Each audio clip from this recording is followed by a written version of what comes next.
Hello friends, स्वागत है आपका आपके अपने यूट्यूब चैनल गौसिया ज्ञान भंडार में। और मैं हूं आपकी दोस्त गौसिया यूबी। आज यू नो कि हम लोगों ने अपना 90 डेज चैलेंज की जो है सीरीज़ स्टार्ट कर दी है। प्रीवियस वीडियो में हम लोगों ने प्रेजेंट इंडेफिनिट टेंस के बारे में बात की थी, जिसका हमने सिर्फ पॉजिटिव टेंस किया था, राइट। तो प्रेजेंट इंडेफिनिट के आज हम नेगेटिव और इंटरोगेटिव को कंटिन्यू करने जा रहे हैं। तो वीडियो पर एंड तक ज़रूर बने रहिएगा। चैनल को अगर आप लोगों ने अभी तक सब्सक्राइब नहीं किया है तो जल्दी से सब्सक्राइब कर लीजिएगा। वीडियो पसंद आए तो लाइक ज़रूर कीजिएगा और शेयर करना भी मत भूलिएगा। गाइस, प्रेजेंट इंडेफिनिट में हम लोगों ने बात की थी कि प्रेजेंट इंडेफिनिट की पहचान क्या होती है। तो जब भी हमें कोई टेंस बनाना होता है उसमें हमें अपनी उस टेंस की पहचान पता होनी चाहिए। तो हिंदी सेंटेंस के लास्ट में ताहे तीहे तेहे आता है, यानी कि हमारे आदतन काम, हमारे habitual work, routine work, universal facts present indefinite में आते हैं। तो हमने प्रीवियस वीडियो में उसको किया है। आप लोगों ने अभी तक वो वीडियो अगर नहीं देखी है तो प्लीज़ आप लोग वो वीडियोस देख लीजिएगा।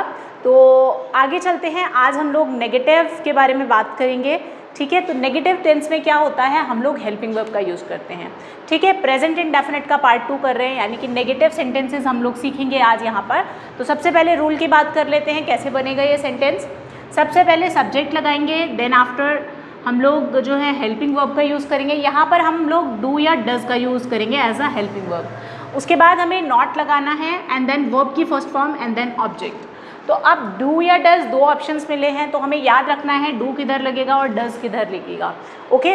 तो रूल वही है same, first person, second person और थर्ड का प्लूरल, यानी कि आई वी यू दे या फिर अदर प्लूरल जो भी नाउन है, हमारे अदर प्लूरल जो भी हैं उनके साथ में हमें डू का यूज़ करना है, ठीक है। आई वी यू दे के साथ या अदर प्लूरल नाउन के साथ में हमें क्या करना है, डू का यूज़ करना है। उसके अलावा थर्ड पर्सन सिंगुलर नाउन, यानी कि ही, शी, इट या फिर किसी का भी नेम है या फिर कोई अदर सिंगुलर नाउन है, वहाँ पर हम लोगों को डज का यूज़ करना है, ठीक है। तो ये इस तरह से डू नॉट, डज नॉट का हमें यूज़ करना है। तो देखिए सेंटेंस है हमारा, शीला अच्छा नहीं गाती है। सब्जेक्ट हो गया हमारा शीला, शीला हमने यहाँ पे मेंशन किया। उसके बाद हेल्पिंग वर्ब डू या डज में से एक लगानी है। तो हमें पता है शीला किसी का नाम है, तो यहाँ मैंने बताया था जब नेम होगा, सिंगुलर नाउन होगा, तब हम लोगों को डज का यूज़ करना है। तो हेल्पिंग वर्ब यहाँ आ गई शीला डज, ठीक है। उसके बाद नॉट मेंशन करना है क्योंकि सेंटेंस नेगेटिव है, तो शीला डज नॉट। अब आ जाता है वर्ब की फर्स्ट फॉर्म। तो ये गाती जो है ये वर्ब है हमारी, तो वर्ब की फर्स्ट फॉर्म होती है sing, Sheela does not sing. अच्छा, अच्छे के लिए हम लिखेंगे well, Sheela does not sing well. So देखिए कितना ईजी है दोस्तों, ठीक है। पहले हमें क्या करना होता था, पॉजिटिव में हमें एस या ई एस को याद रखना होता था कि कहाँ पर एस लगाना है, कहाँ पर ई एस लगाना है। लेकिन यहाँ पर हमें किस चीज़ को याद रखना है, हमें याद रखना है डू नॉट को और डज नॉट को, ओके। अब एस या ई एस का ध्यान इसमें नहीं रखना है, डू नॉट डज नॉट वाले में, ओके। आगे चलते हैं, दूसरा एग्जाम्पल देखते हैं। वे कठिन परिश्रम नहीं करते हैं, ठीक है। तो वे के लिए हमने सब्जेक्ट यूज़ किया सबसे पहले दे। उसके बाद हमें पता है हेल्पिंग वर्ब लगानी है डू या डज में से। तो देखिए दे के साथ में हमें यहाँ पर डू लगाना है, ठीक है। तो दे डू।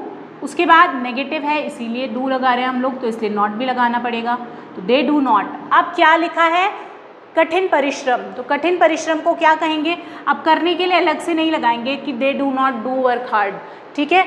तो वर्क, परिश्रम करने को हम लोग बोल देंगे वर्क, और कठिन के लिए हम लगा देंगे हार्ड, ठीक है। They do not work hard. तो ये हमारा सेंटेंस कंप्लीट हो जाता है, ठीक है। अब एक सेंटेंस आ जाता है कभी नहीं वाला। तो कभी नहीं के लिए हम लोग नेवर का यूज़ करते हैं, लेकिन तब हम वहाँ पर डू नॉट और डज नॉट का यूज़ नहीं करते। नेवर का मतलब कभी नहीं होता है, लेकिन डू या डज को हमें नहीं लगाना है, ओके। तो जैसे क्या बोला है, मैं कभी झूठ नहीं बोलता हूँ, तो आए लगाया। कभी नहीं के लिए हम लोगों ने यूज़ करना है कभी, और नहीं के लिए नेवर, यानी डू नॉट डज नॉट के बदले हम लोग यहाँ पर नेवर यूज़ कर रहे हैं, ठीक है। बोलने को, झूठ बोलने के लिए हम लोग जो यूज़ करते हैं टेल अ लाई यूज़ करते हैं। तो बोलने के लिए हम लोगों ने फर्स्ट फॉर्म लगाया टेल, झूठ बचा इसके लिए लाई। ये पूरा एक फ्रेजल है, तो टेल अ लाई एक फ्रेजल वर्ब है हमारे पास, या हम फ्रेज कह सकते हैं। तो आई नेवर टेल अ लाई जो है हमारा हो गया यहाँ पर सेंटेंस। आई होप कि ये आपको समझ आया होगा। लेकिन इसमें आपको क्या ध्यान रखना है, जो ये वाले सब्जेक्ट्स हैं इसमें तो हम लोगों ने नेवर के साथ में फर्स्ट फॉर्म ही यूज़ किया है। लेकिन जब ये वाले सब्जेक्ट्स आते हैं, यानी कि जिनके साथ में हम डज लगा रहे थे, थर्ड पर्सन और सिंगुलर नाउन वाले, ठीक है। तो वहाँ पर हमें क्या करना होता है, वहाँ पर हमें एस या ई एस का भी ध्यान रखना होता है नेवर वाले सेंटेंसेस में। कैसे, देखिए मेरा भाई, तो मेरा भाई क्या है, थर्ड पर्सन सिंगुलर नाउन है। माई ब्रदर, अब कभी नहीं, झूठ कभी नहीं बोलता है, तो कभी नहीं के लिए हम लोगों ने वही फिर से नेवर यूज़ करा, डू नॉट डज नॉट का यूज़ नहीं करते हम इसमें। लेकिन जो थर्ड पर्सन सिंगुलर नाउन होते हैं उनके साथ में हमें वर्ब के लास्ट में एस या ईएस का ध्यान रखना होता है नेवर के साथ में, ठीक है। तो माई ब्रदर नेवर। अब यहाँ पर हमने देखो टेल का यूज़ करा था, यहाँ पर हम लोग टेल्स लगाएंगे, ठीक है। My brother never tells a lie, बहुत सिंपल है। सिर्फ आपको किसमें एस या ईएस का ध्यान रखना है, जो थर्ड पर्सन सिंगुलर नाउन है, सिर्फ नेवर वाले के साथ, डू नॉट डज नॉट वाले के साथ में एस या ईएस नहीं लगाते हैं। सो आई होप गाइज कि ये नेगेटिव टेंस आपको, नेगेटिव सेंटेंस प्रेजेंट इंडेफिनिट का आपको समझ आया होगा। अगर किसी को कोई भी डाउट हो तो कमेंट सेक्शन में प्लीज़ ज़रूर बताइएगा। आगे चलते हैं इंटेरोगेटिव सेंटेंसिंग। दोस्तों मैंने आपको बताया था कि इंटेरोगेटिव के दो पार्ट होते हैं हमारे, यानी एक फर्स्ट टाइप इंटेरोगेटिव होता है जिसका जवाब हमें हाँ या ना में मिलता है, इसको हम येस और नो टाइप भी कहते हैं। और दूसरा होता है हमारा सेकंड टाइप इंटेरोगेटिव जिसको हम WH फैमिली या WH टाइप भी कहते हैं, ठीक है। तो पहले हम फर्स्ट टाइप इंटेरोगेटिव करेंगे। देखिए फर्स्ट टाइप इंटेरोगेटिव में सबसे पहले हमें क्या करना है, हेल्पिंग वर्ब लगाना है। हेल्पिंग वर्ब हम जानते हैं यहाँ पर हम लोग डू या डज यूज़ कर रहे हैं, उसके बाद हमें सब्जेक्ट का यूज़ करना है।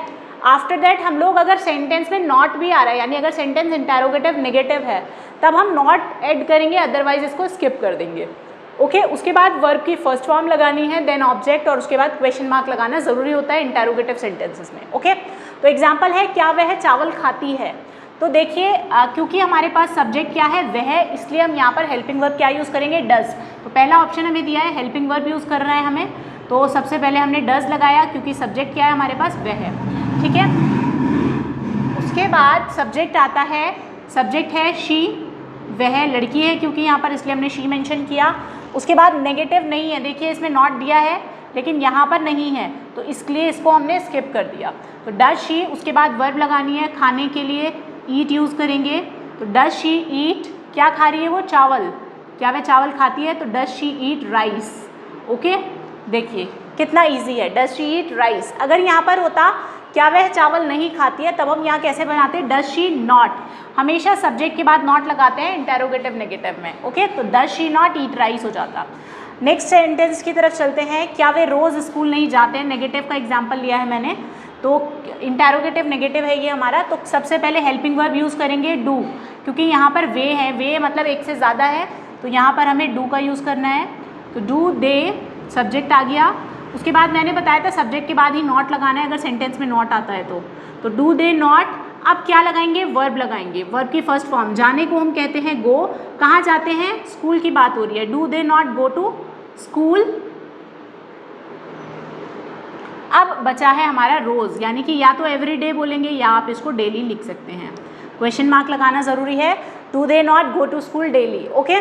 आई होप गाइज कि आप लोगों को इजीली समझ आ गया होगा। आप लोगों को याद क्या रखना है कि हेल्पिंग वर्ब क्या यूज़ हो रही है और वर्ब क्या यूज़ हो रही है। इन दोनों चीज़ों पे आप अगर ध्यान रखेंगे तो आप लोग सेंटेंस इजीली बना सकते हैं। पहचान, वर्ब और हेल्पिंग वर्ब, और स्ट्रक्चर सबका सेम ही रहता है, सिर्फ चेंजेस किस में आते हैं, हेल्पिंग वर्ब में और वर्ब में, जगह वही रहती है, उसी जगह लिखना होता है, ओके। नेक्स्ट इज, क्या अमित कभी झूठ नहीं बोलता है। चलिए इसमें भी हम लोग कभी नहीं को देख लेते हैं।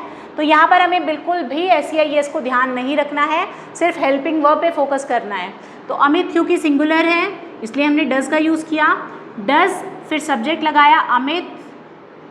अब डू नॉट डज नॉट, अब नॉट के बदले हम लोग यहाँ पर किस चीज़ का यूज़ कर रहे हैं, नेवर का यूज़ कर रहे हैं। तो does Amit never tell a lie, does Amit never tell a lie. I hope कि ये भी आपको समझ आया होगा, does Amit never tell a lie, okay. Next है WH टाइप इंटेरोगेटिव, यानी WH फैमिली, जिसमें हिंदी सेंटेंस के बीच में कब, क्यों, कहाँ, कैसे, ये सारे वर्ड आते हैं, ठीक है।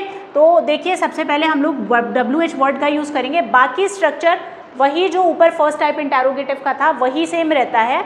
एक बार देख लेते हैं, WH लगाया, उसके बाद हेल्पिंग वर्ब यानी कि डू या डज यूज़ करेंगे, देन सब्जेक्ट आता है, अगर सेंटेंस में नहीं भी है तो नॉट का यूज़ करेंगे वरना इसको स्किप कर देंगे। उसके बाद वर्ब की first form, then object and then question mark. तो सेंटेंस है हमारे पास यहाँ पर, तुम रोज़ स्कूल क्यों नहीं जाते हो। तो हमें पता है ये जो WH वर्ड है इसकी इंग्लिश हम लोगों को सबसे पहले लगानी है, तो वाई आ जाएगा यहाँ पर क्यों के बदले। उसके बाद हेल्पिंग वर्ब, यू के अकॉर्डिंग हेल्पिंग वर्ब लगानी है तो डू लगाएंगे। उसके बाद सब्जेक्ट बोला है तो सब्जेक्ट लगाएंगे यू, तो वाई डू यू। अब नेगेटिव भी आ रहा है क्योंकि इंटेरोगेटिव नेगेटिव है इसलिए हमने नॉट लगाया, वाई डू यू नॉट। अब आता है जाते, जाते के लिए, जाने के लिए हम लोग गो लगाते हैं, कहाँ जाते हैं? स्कूल जाते हैं। तो why do you not go to school, why do you not go to school. अब रोज़ के लिए एवरी डे या फिर डेली हम लोग लगा सकते हैं, ठीक है। Why do you not go to school every day. सो बाद में हमें क्वेश्चन मार्क लगाना ज़रूरी होता है। तो आई होप कि गाइज़ ये आप लोगों को समझ आया होगा। किसी को कुछ भी डाउट है तो please, I am so sorry for these horns, okay. तो गाइज़ अगर किसी को कोई भी डाउट हो तो आप लोग कमेंट सेक्शन में ज़रूर पूछिएगा, और मैं आप लोगों का होमवर्क जो है वो कमेंट सेक्शन में आप लोगों को प्रोवाइड कर दूंगी। वो सेंटेंसेस आप लोग क्रिएट करके कमेंट सेक्शन में ज़रूर बताइएगा। आई होप कि वीडियो आपने एंजॉय किया होगा, आपको पसंद आया होगा और ये सेंटेंस आपको ईजिली समझ आए होंगे। So thank you so much for watching. खुश रहिए, मुस्कुराते रहिए।